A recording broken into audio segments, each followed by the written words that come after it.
안녕하세요. 두 아이를 키우고 있는 워킹맘입니다.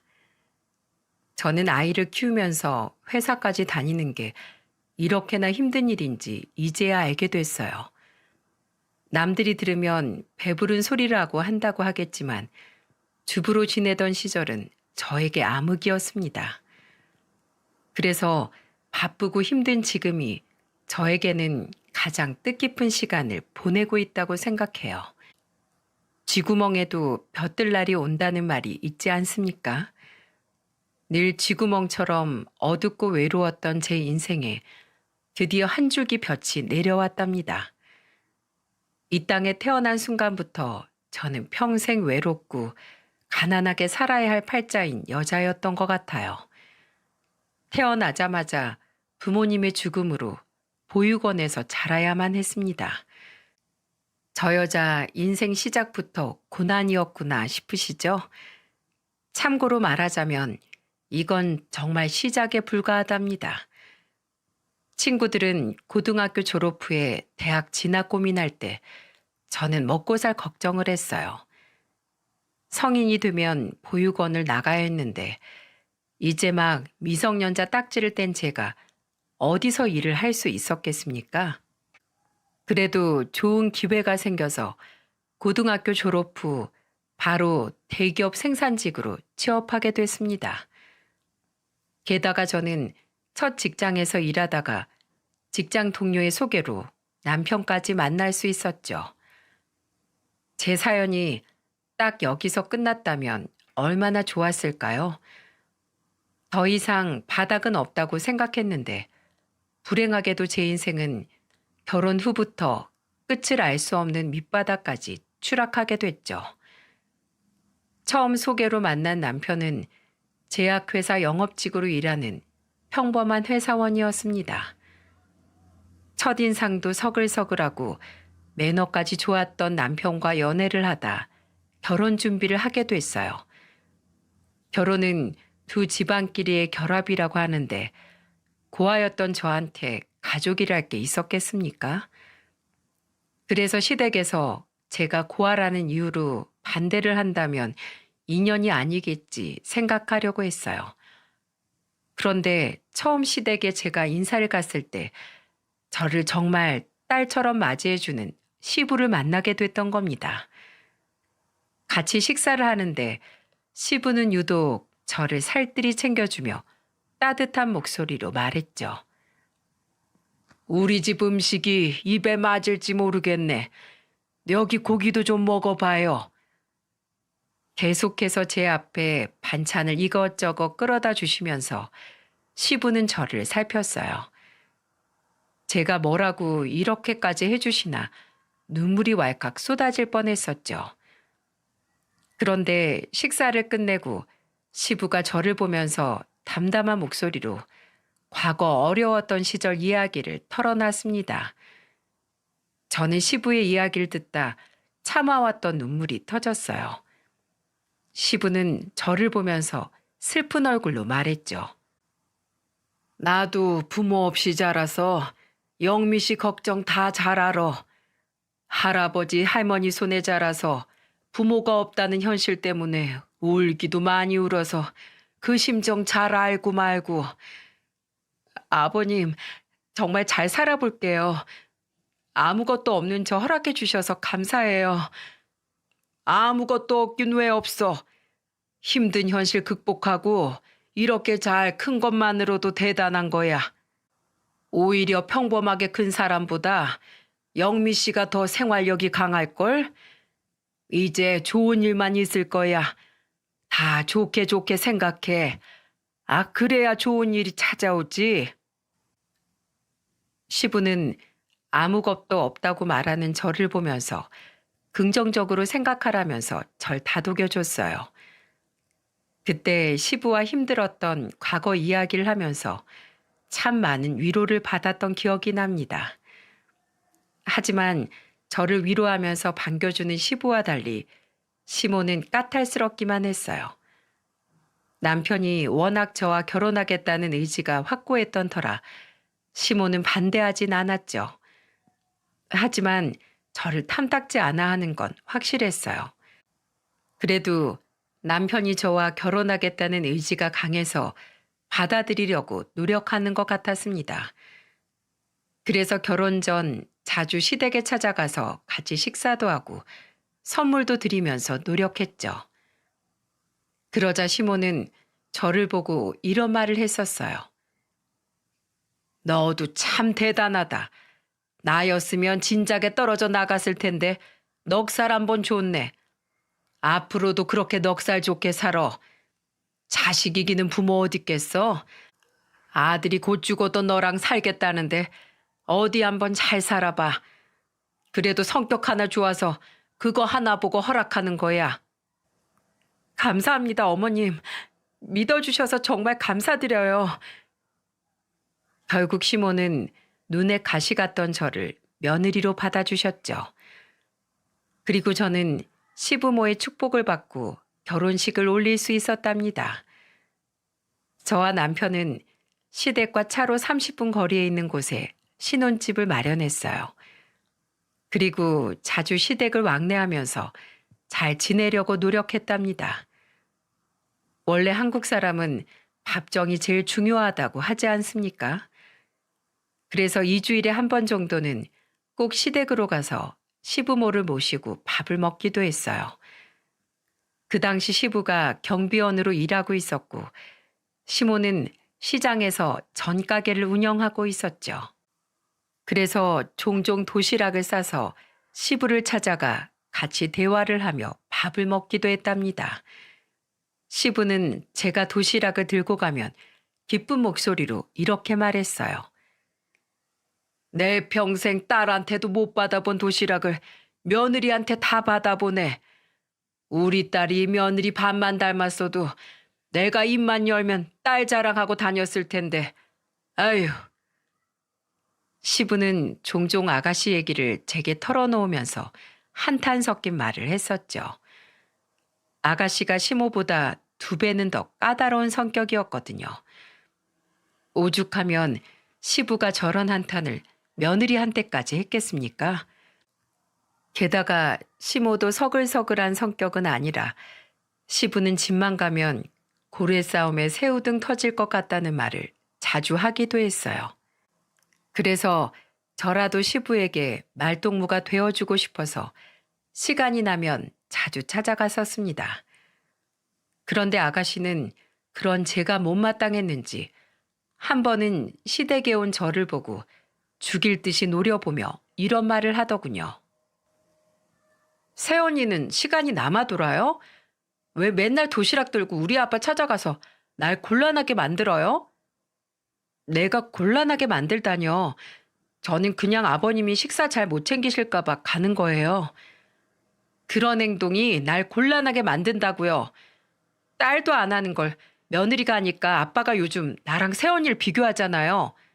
솔직히 나 정도 되는 애가 새언니 같은 사람이랑 같은 선에서 비교당한다는 게 말이 된다고 생각해요? 아가씨는 시부가 자기를 저랑 비교하는 게 마음에 안 든다면서 화를 냈어요. 그 소리를 듣는데 어처구니가 없었습니다. 그 당시 아가씨는 백수라서 저보다 시간도 많았거든요. 그런데 제가 쉬는 날 시부를 챙기니까 그게 마음에 안 들었던 겁니다. 아가씨의 말에 어이가 없어서 저는 참다 못해 한마디 했습니다. 저 같은 사람이랑 비교되는 게 싫으면 아가씨가 고쳐나가면 되잖아요. 솔직히 30에 일도 안 하고 부모님께 용돈 받으면서 살면 감사해서라도 한 번은 가볼 수 있는 거 아니에요? 지금 고아 주제에 나 가르쳐요? 가족 간의 정을 뭘 안다고 날 가르쳐요? 새언니가 아무리 그렇게 해도 나 우리 아빠 딸이에요. 팔은 안으로 굽는 거 몰라요? 하긴 가족이 있어 봤어야 팔이 안으로 굽는 것도 알죠? 제가 한마디 하자 아가씨는 뜬금없이 화를 내기 시작했어요. 그러면서 고아 주제라면서 저를 무시하는데 화가 나서 참을 수가 없었죠. 그때 남편이 아가씨가 냅다 큰 소리를 치는 걸 듣고 얼른 제가 있는 쪽으로 와서 아가씨한테 버럭 화를 내며 소리쳤답니다. 너 새언니한테 그게 무슨 말버릇이야? 새언니가 뭐 틀린 말 했어? 밖에 나가서 너랑 동갑인 애들 어떻게 사는지 좀 봐봐. 30의 백수면 일자리 구할 생각을 해야지.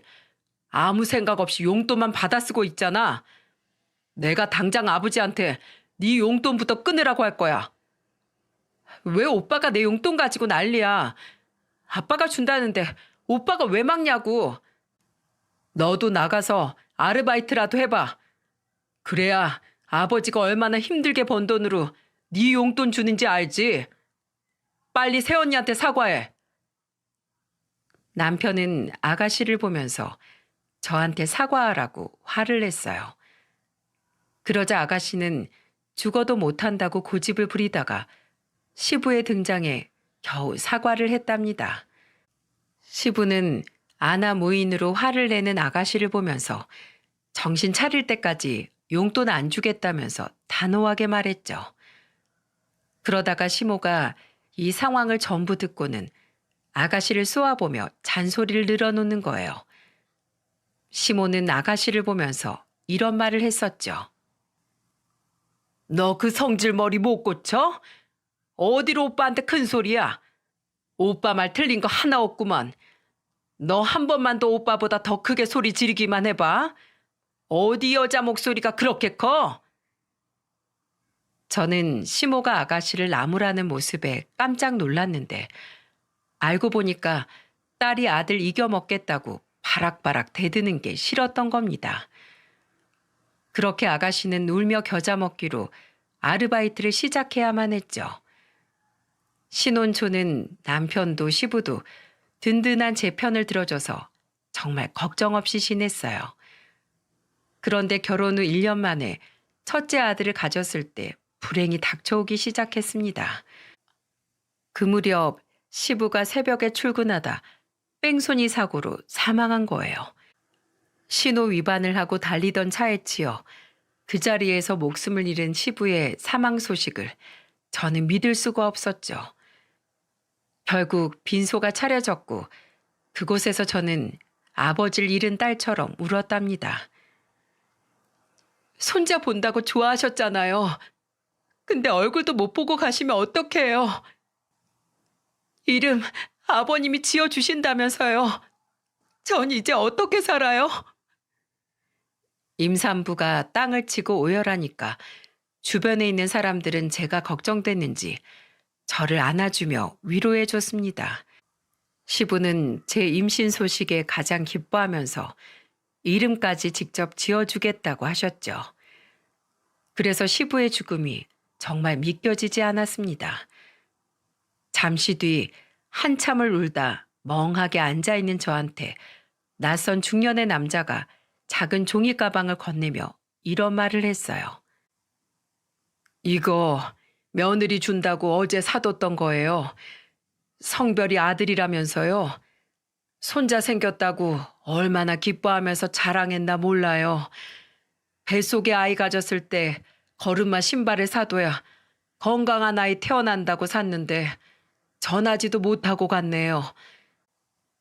저는 시부와 같이 일하던 동료분이 건네준 작은 종이 가방을 열어보고 또다시 목 놓아 울었답니다. 그 종이 가방 안에는 작은 걸음마 신발이 들어있었거든요. 시부가 미리 신발을 사두면 건강한 아이가 태어난다는 미신이 있다는 말을 했었는데 저한테 주려고 미리 사두셨던 거였죠.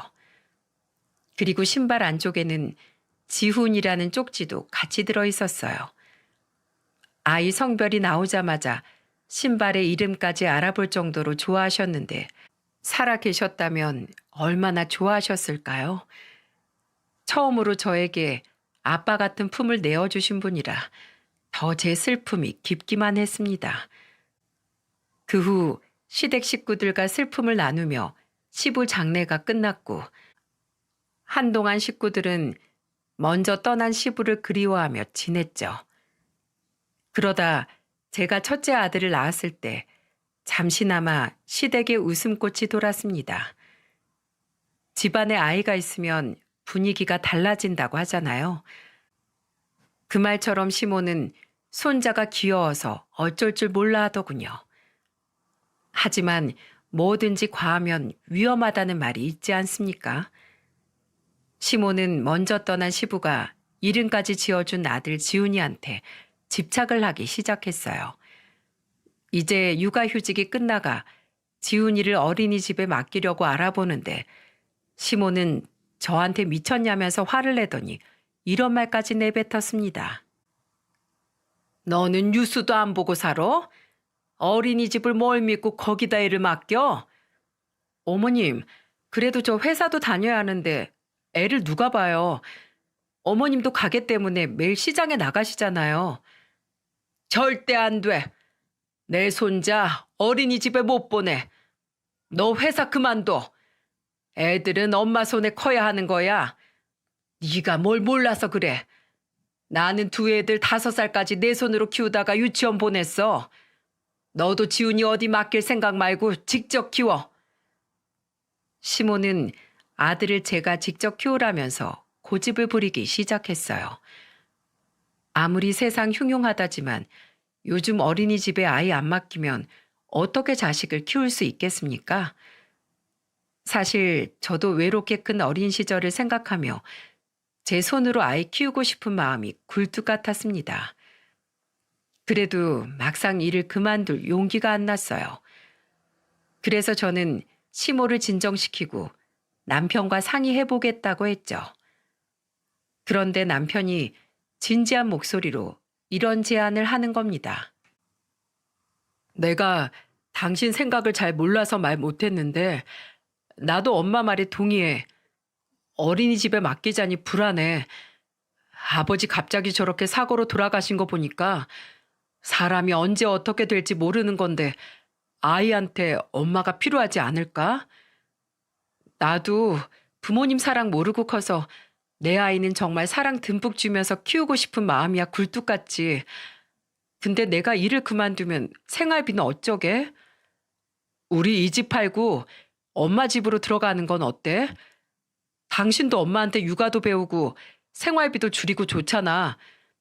아버지 떠나시고 엄마 수면제 드시는 거 알잖아. 그리고 당신도 임신했을 때 생산직 일 힘들어서 그만두고 아이 키우고 싶다고 했었잖아. 한번 잘 생각해봐. 내가 영업직이라 열심히 일하면 보너스도 많이 들어오니까 너무 돈 걱정만 하지 말고 아이 생각도 하자. 남편의 말을 들으니까 지훈이를 제 손으로 좀 더 키우고 싶다는 생각이 들었죠. 그래서 저와 남편은 집을 처분하지는 않고 우선 단 몇 년만 시댁으로 가서 살아보기로 결정했던 겁니다. 살던 집은 전세로 놓고 시댁으로 들어오니까 경제적으로 힘들지는 않았어요. 그리고 제가 워낙 살림이나 육아가 서툴러서 이번에 시모한테 제대로 배워야겠다 다짐까지 했습니다. 어차피 아가씨도 결혼해서 시모 혼자 살고 있던 집이라 불편한 건 없었어요. 그렇게 시모와 남편, 저, 지훈이까지 같이 살게 됐죠. 시모와 살림을 합치고 나니까 시모가 지훈이한테 하던 집착도 줄기 시작했어요. 게다가 시모는 지훈이를 봐주느라 피곤해서 수면제 없이도 잠들기까지 했습니다. 하지만 모든 게 자리 잡았다고 생각했을 때 또다시 제 인생은 틀어지기 시작했어요. 남편이 다니던 제약회사에서 신약이 출시되면서 남편이 영업을 뛰느라 바빠지면서 시작됐습니다. 시모는 저한테 살림을 가르쳐 준다는 명분으로 저를 부려먹는 것 같았어요. 한 번은 제가 설거지한 물컵을 공중에 이리저리 살펴보더니 저를 보면서 이런 말을 하는 겁니다. 아직도 너는 설거지 하나 제대로 못하니? 내가 컵 닦고 나면 마른 행주로 물기 닦으라고 했지? 이거 다 물자국 진 거 좀 봐. 아까 지훈이 밥 챙기느라 제가 깜빡했어요, 어머님. 다음에는 잘 닦아둘게요. 야, 지금 당장 제대로 못 닦아놔? 저녁에 네 남편 오면 이딴 물컵에 물 마시게 할 거야? 당장 내가 말한 대로 지금 다시 해놔. 시모는 괜한 트집을 잡더니 남편한테 이런 물컵을 쓰게 할 거냐면서 화를 내는 겁니다. 지훈이랑 씨름하느라 시모랑 말싸움할 기운도 없어서 제대로 닦아서 엎어놨어요. 그런데 한참 뒤 시모는 컵을 제 앞에 탁 내려놓더니 또 트집을 잡기 시작하는 게 아니겠습니까? 그때는 진짜 시모가 왜 이러나 싶었어요. 시모는 저를 보면서 이런 말까지 했습니다. 야, 내 말이 우스워? 물컵에 물기만 닦으면 다야? 먼지가 있잖아. 먼지 내려앉는 건 왜 신경 안 써? 어머님, 집안이 무슨 무균실도 아니고 먼지 날아다닐 수도 있죠.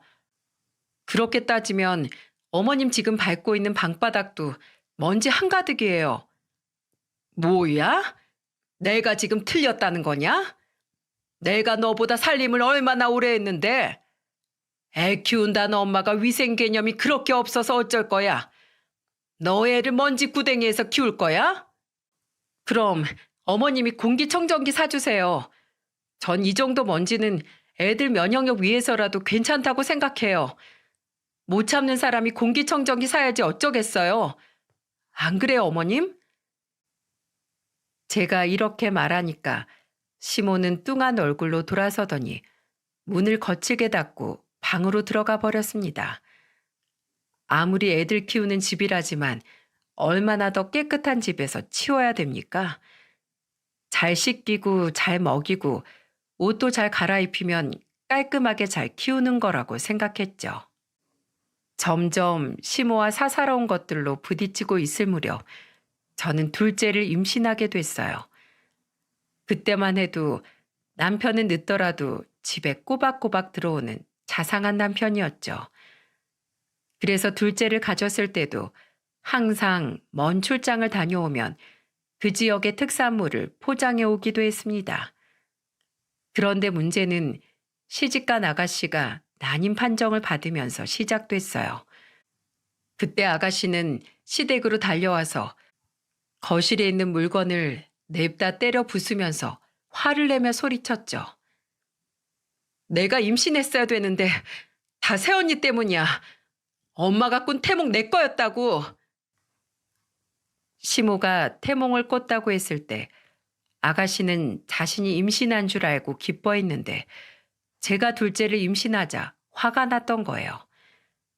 이러다 살림살이 남아나지 않겠다 싶어서 아가씨를 말렸죠. 그런데 아가씨는 갑자기 제 머리채를 양손으로 쥐어잡고 흔드는 겁니다. 시모는 뭐가 웃긴지 보고만 있고 아가씨를 뜯어낸 건 마침 퇴근하고 온 남편이었죠. 남편은 무슨 일이냐며 자초지종을 물었고 저는 상황을 다 설명해 줬어요. 그러자 남편은 화가 난 목소리로 아가씨를 보며 소리쳤습니다. 너 한 번만 더 이런 짓 하면 다신 너 안 볼 거야. 남편의 말에 아가씨는 한참을 서럽게 울다 집으로 돌아갔어요.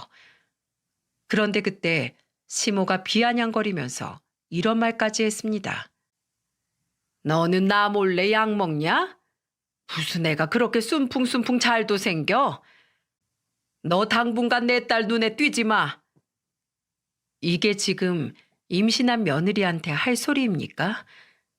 저는 그때 첫째 임신 당시 축하해 주던 시부 생각이 나 서러워서 하염없이 울었습니다. 그때는 남편도 저한테 미안하다며 잘 달래줬어요. 그런데 배가 점점 불러올수록 계속된 아가씨와 시모의 마찰에 남편도 지쳐갔죠. 하지만 아가씨는 지칠 줄 모르고 임신한 저를 노골적으로 괴롭히고 있었습니다. 한 번은 제가 진료를 다녀오는 길이었는데 아가씨와 시모가 집에 있다가 들어오는 저를 보면서 들으라는 듯 수근거리면서 말했어요. 특히 아가씨는 시모 옆에서 저를 노려보면서 이런 말까지 하더군요. 근데 아무리 생각해도 한창 오빠 바쁠 때 어떻게 애가 생긴 거야? 너무 이상하지 않아? 그때 오빠 매일 바빴잖아. 동해 번쩍 서해 번쩍 발에 땀나게 뛰면서 돈 벌기 바쁜 사람이랑 어떻게 애를 만들어? 듣고 보니 그것도 그렇네. 그때 네 오빠 너무 바빠서 내가 일하는 가게도 못 왔었어. 내가 전구 좀 갈아달라니까 바쁘다고 못 왔다니까. 거봐, 이상하다니까. 저 애 분명 우리 오빠애 아닐 거야. 난 그렇게 노력해도 안 생기는데 세연이 저렇게 금방 생기는 게 말이 되냐고. 어디서 어린 남자랑 붙어먹은 거 아니야? 저는 아가씨와 시모가 떠드는 걸 듣고 깜짝 놀랐어요. 웬만하면 참던 저도 저 순간은 참을 수가 없었습니다. 그래서 아가씨를 보고 소리치며 말했죠. 아가씨, 대체 저한테 왜 그러세요? 그런 말 하면 속이 시원해요? 뭐 찔려요? 왜 이렇게 발끈을 해요? 진짜 어디 남자라도 숨겼어요? 아니면 아니라고 하지 왜 화를 내요, 수상하게. 뭐라고요? 심보가 그 모양이라 애도 안 생기는 거예요. 내가 웬만하면 같이 위로해 주려고 했는데 진짜 해도 해도 너무하네. 그런 인성으로 애 낳는다고 애는 잘 크겠어? 너무 화가 난 제가 아가씨를 보면서 화를 내자 시모는 저를 보며 소리쳤어요. 야, 너네 딸한테 무슨 말버릇이야? 이래서 근본 없이 자란 것들 받아주는 게 아닌데. 아유, 저보다 아가씨가 더 근본 없어 보이는데요. 저는 최소한 남이 가진 거 질투하면서 욕은 안 하고 살아요. 아니, 이게 그래도 뚫린 입이라고 못하는 말이 없네. 결국 저는 시모한테 분가를 하겠다고 말했죠. 시모는 어디 나가보라면서 소리치더군요. 저는 그날 저녁에 바로 남편한테 분가를 하자고 말을 꺼냈습니다. 그런데 예상외로 남편이 깊은 한숨을 쉬며 말하는 거예요. 또야? 또 싸웠어? 그냥 한 귀로 듣고 흘려. 왜 그렇게 민감하게 반응해서 싸움을 키워? 당신 지금 내 잘못이라는 거야? 그렇잖아. 내 여동생 애 안 생겨서 잔뜩 삐져있는 애를 왜 자꾸 자극하냐고. 나 같으면 싸우는 거 지겨워서 안 거들겠다. 내가 말한 게 아니고 아가씨가 먼저 그런 거라고. 됐어. 지금 시시비비 가리자는 게 아니라 당장 우리 살던 집으로 이사해. 나 이렇게는 도저히 둘째 못 키워. 그 집 전세 계약 얼마 전에 갱신했어. 자꾸 어딜 가자는 거야? 당신 주식 투자해서 번 돈 있잖아. 그 돈으로 우리 다른 집 전세라도 가자고. 아, 알겠어. 내가 알아서 할 테니까 징징거리지 좀 마. 진짜 꼭 알아봐. 나 이렇게 더 살다가는 애들 데리고 도망가는 수가 있어. 남편은 그때부터 변해가기 시작했죠. 점점 제 탓을 하면서 변해가는 남편 모습에 배신감을 느끼기도 했어요. 그런데 집을 알아본다는 남편은 제가 둘째를 낳을 때까지도 아무런 말이 없었습니다.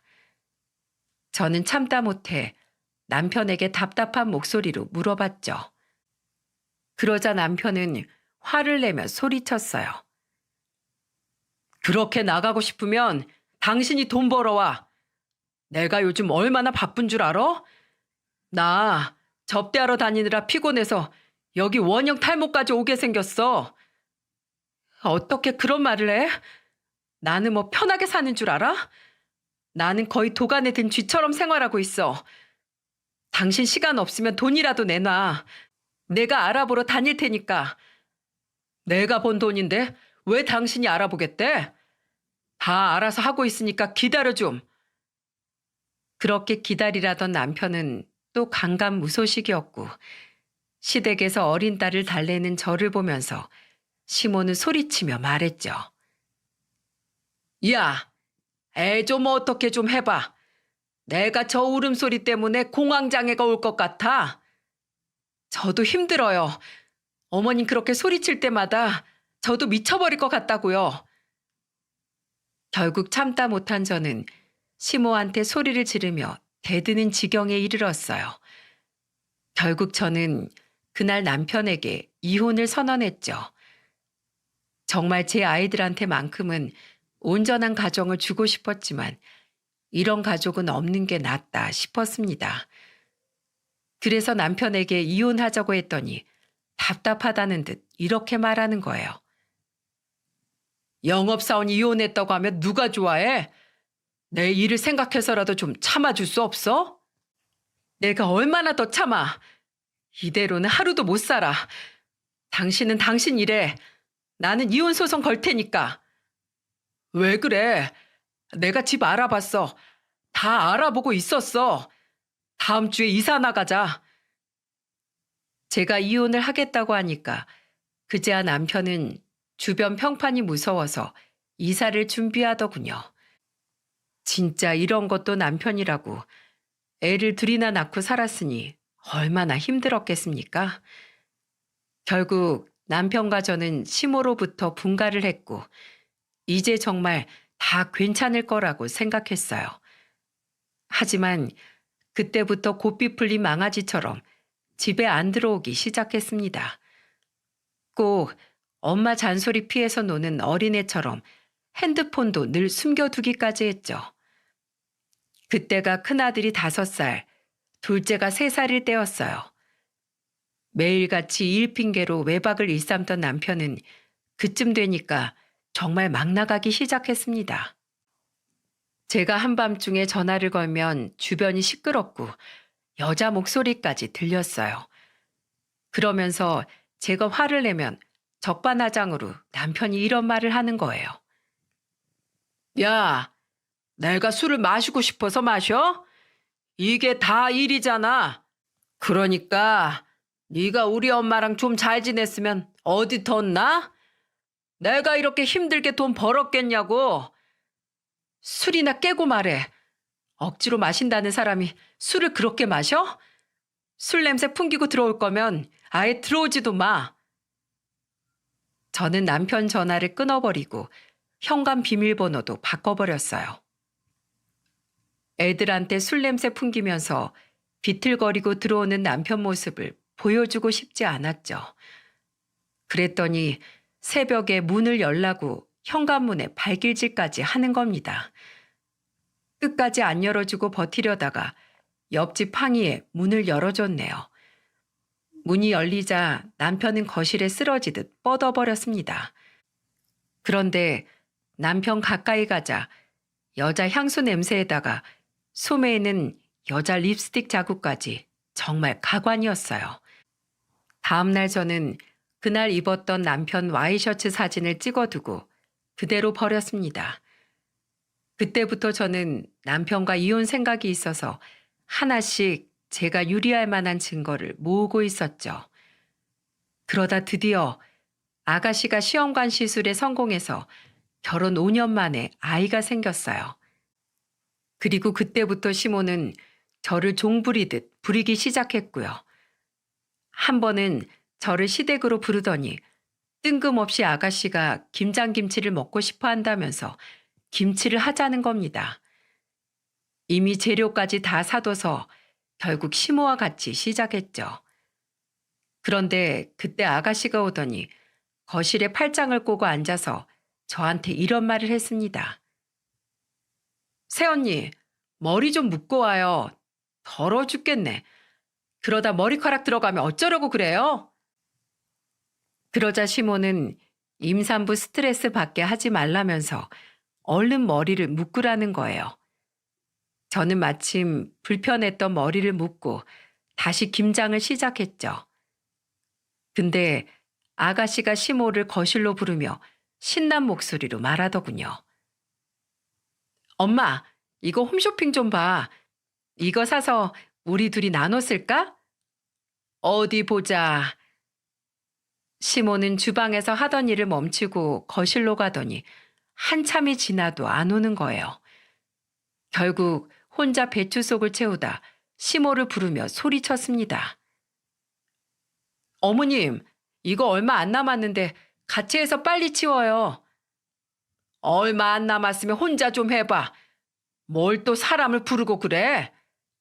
둘이 해야 얼마 안 남은 거죠. 얼른 같이 해요, 어머님. 기다려봐 좀. 지금 중요한 거 사고 있잖아. 자꾸 시모는 잠깐 기다려보라는 말만 하고 오지를 않았어요. 결국 배추 속을 혼자 다 넣은 저는 고무장갑을 벗어던지고 거실로 가서 소리쳤습니다. 어머님, 김치통에 담는 거 혼자 하세요. 저는 애들 데리러 가야 해서 이만 가볼게요. 야, 저걸 나 혼자 어떻게 해? 뒷정리까지 하고 가. 됐어요. 우리 집 식구들 먹을 거 챙겼으니까 저는 갈게요. 둘이서 뒷정리하세요. 저는 끝까지 뒷정리를 하고 가라는 시모 말에 아랑곳도 안 하고 집으로 갔습니다. 그런데 그날 저녁에 무슨 일이 있었는 줄 아십니까? 글쎄 남편 놈이 웬일로 일찍 왔나 했더니 오자마자 제 뺨을 치면서 소리쳤어요. 우리 엄마 손목도 약한데 김장을 담그다 집에 와버리는 게 말이 되냐? 너 며느리 아니야? 내가 며느리지 노예야? 김장 거의 나 혼자 다 했어. 힘들어도 내가 더 힘들다고. 근데 지금 왜 나를 쳐? 여보, 다 각오하고 결혼한 거 아니었어? 당신 같은 고아 조금만 예뻐해주면 충성을 다한다며? 우리 아버지 살아계실 때는 그렇게 잘하더니 이제는 그럴 맛도 사라졌냐? 내가 너같이 아무것도 없는 년이랑 결혼한 건 평생 우리 집에 충성하고 찍소리도 하지 말라고 납작 엎드려 살라고 한 거라고. 난 뭐 너랑 더 살고 싶은 줄 알아? 다 애들 때문에 참고 사는 거야. 애들이 너 같은 취급 당하면서 살까봐 참는 거라고. 그때 남편 말을 듣고 제 인생이 전부 다 부정당한 기분이었어요. 그리고 저는 할 말을 잃은 채 화가 나서 남편 머리통을 후려쳤어요. 그러자 남편은 지금 쳤냐면서 화를 내더니 욕설을 퍼붓다 화를 내며 나갔습니다. 남편의 말에 저는 더 이상 살고 싶지 않았어요. 그동안 저는 결혼도 하고 나름대로 노력하면 이 위기를 극복하고 잘 살 수 있을 거라고 생각했습니다. 하지만 저는 결혼 6년 만에 몸무게가 55kg에서 43kg까지 빠질 만큼 극심한 스트레스를 받고 있었죠. 게다가 남편의 말은 제게 정신적인 충격이 너무 커서 세상을 등지려고 했었어요. 이렇게 세상에서 사라져버리면 시댁 식구들이 죄책감이라도 갖고 살지 않을까 하는 생각이었죠. 하지만 그때 제 위험한 생각을 막아준 건 다름 아닌 제 아들이었어요. 자다 깬 지훈이는 눈을 비비며 저한테 이렇게 말했죠. 엄마, 어디가? 지훈이 깼어? 아니, 그게 아니라 엄마가 잠깐, 엄마 왜 울어? 울지 마. 엄마가 잘못했어. 우리 애기 미안하다. 그때 저를 붙잡는 지훈이 목소리가 꼭 시부가 저를 말리는 것 같았어요. 그리고 아들을 끌어안으면서 저는 오열했죠. 엄마라고 저만 바라보고 믿는 아이들을 보자 저는 정신을 고쳐먹게 됐습니다. 그리고 다음 날 아침 집에 들어오는 남편에게 단호한 목소리로 말했어요. 나 도저히 이렇게 못 살아. 이혼해. 제발 이혼하고 따로 살자. 직업도 없는 애가 어떻게 살게? 왜? 나랑 이혼하고 재산 분할한 돈으로 혼자 호의호식하려고? 야, 꿈도 꾸지 마. 내가 피같이 모은 돈이 얼만데 너랑 쉽게 이혼할 것 같아? 절대 이혼 안 해줄 거야. 네가 인간이야? 이 나쁜 놈아. 그래. 나 나쁜 놈이야. 이제 알았어? 난 이혼 못하니까 알아서 잘해봐. 남편은 그동안 투자로 모은 자산이 좀 있는 편이었어요. 그래서 저한테 절대 재산 분할 못 해준다고 아이 집까지 나가버렸어요. 이 사람 밑바닥이 이런 거였구나 알고 나니까 꼭 이혼해야겠다는 다짐만 커졌죠. 그런데 갑자기 사라진 남편은 2달 동안이나 나타나질 않았습니다. 제가 계속 이혼 얘기를 꺼내니까 전화기도 아예 꺼버리고 증발하듯 사라진 거예요. 시댁에 갔으면 분명 시모가 욕하면서 제게 전화했을 게 뻔했는데 시댁에 간 것 같지도 않았죠.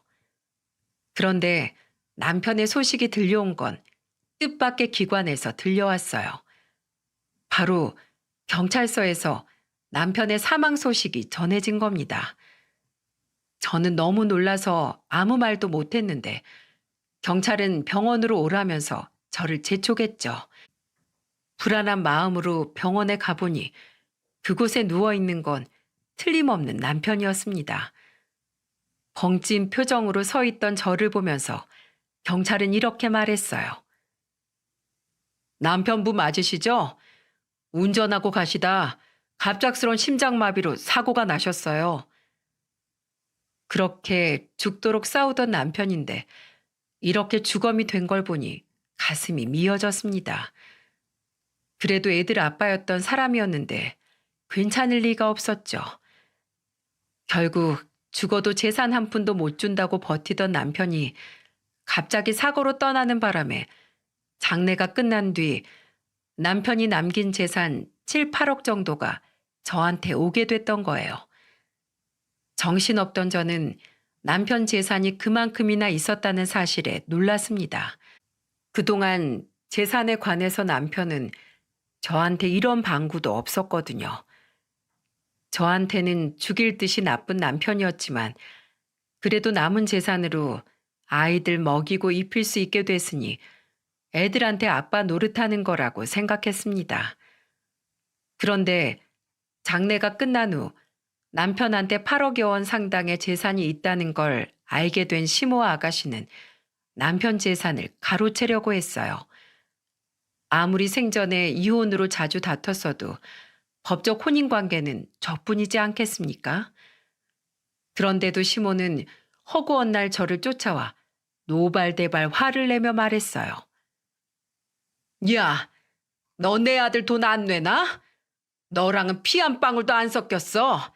내 아들이라고. 어차피 너 이혼하려고 했었잖아. 아파트로 찾아와서 현관문을 발길질하면서 시모는 고함을 쳤습니다.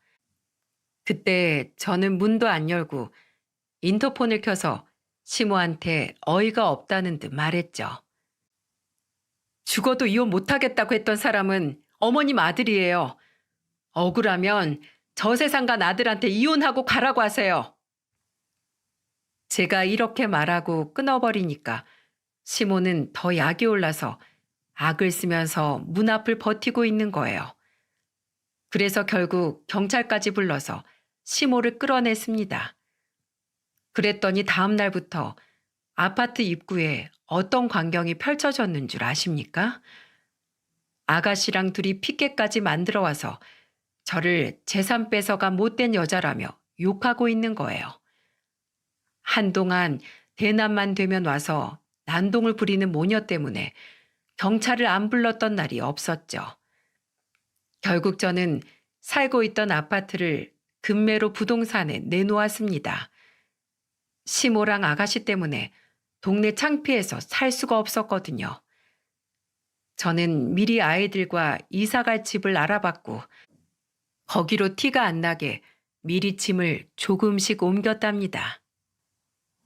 매번 대낮에 오니까 저는 밤만 되면 내 집인데도 불구하고 쥐새끼처럼 짐을 옮겼어요. 이게 다 뭐하는 짓인가 싶어서 어이가 없더라고요. 결국 모든 짐을 옮긴 후 금매로 내놓은 집이 나가자마자 아이들과 떠날 준비를 시작했죠. 제가 아이들과 떠나는 날 낮에는 시모가 확성기까지 들고 찾아와 이렇게 떠들기까지 했다니까요. 집값을 떨어뜨리는 무개념 며느리가 여기 살고 있습니다. 동네 수준 떨어뜨리는 고아 출신 무개념 며느리한테서 억울하게 먼저 떠난 제 아들 재산을 지켜주세요. 그러자 그 얘기를 가만 듣고 있던 한 이웃 주민이 시모를 보며 이런 질문을 했습니다. 대체 어떤 며느리길래 며칠째 와서 이러는 거예요? 며느리가 뭘 했길래 이러세요? 시애미가 김장하고 뒷정리 좀 하랬다고 고무장갑을 던지고 나가버렸어요. 김장을 둘이 했는데 며느리가 뒷정리는 못하겠대요? 아니, 김장은 거의 며느리 혼자 했는데 뒷정리는 하기 싫다고 도망갔다니까요. 뭐요? 김장을 며느리 혼자 해요? 아무리 적게 해도 손 많이 가는 걸 왜 며느리 혼자 시켜요? 그거 말고도 많아요. 남편이 한마디 하면 두 마디씩 하는 위아래 없는 며느리였어요. 참나, 요즘 시대가 어느 시대인데 그런 소리를 해요. 아줌마도 참 대단하시네. 누군지 몰라도 그 집 며느리 고생 꽤나 했겠어요. 시끄러우니까 다 치워요 좀. 시모는 뭐가 그렇게 당당한지 관심을 가져준 이웃 주민들이 묻는 말에 전부 사실대로 털어놨어요. 그러자 같이 듣고 있던 동네 사람들은 뭐 저런 시어머니가 다 있냐면서 며느리가 진작 도망 안 간 게 보살 아니냐고 말했죠. 그랬더니 시모는 사람들이 왜 저런 반응인지 이해 못하는 표정을 지었습니다. 구석에서 그 모습을 보는데 시모는 평생 정신 못 차리겠다 싶더군요. 결국 그날 밤 저는 아이들을 데리고 야반 도주하는데 성공했습니다. 아주 질긴 악연을 그제야 끊어버릴 수 있었답니다. 그런데 시모는 제가 동네를 떠났다는 걸 뒤늦게 알고 전화를 수도 없이 해왔어요. 제가 끝까지 안 받으니까 문자 하나가 딱 왔는데 정말 그걸 보고 어이가 없었죠. 도망가면 내가 못 찾을 줄 알고 지구 끝까지 쫓아가서 박살내버릴 거야. 동네 사람들한테 그 망신을 당하고도 정신 못 차린 시모의 협박 문자였답니다.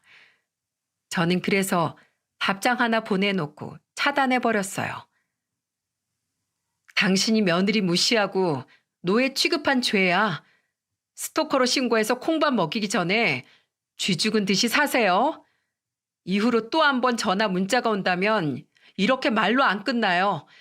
할 수 있는 모든 소송을 걸어서 아주 빈털터를 만들어 줄 테니까 각오해요. 그러자 시모는 겁을 먹은 건지 더 이상 문자를 하지 않았습니다.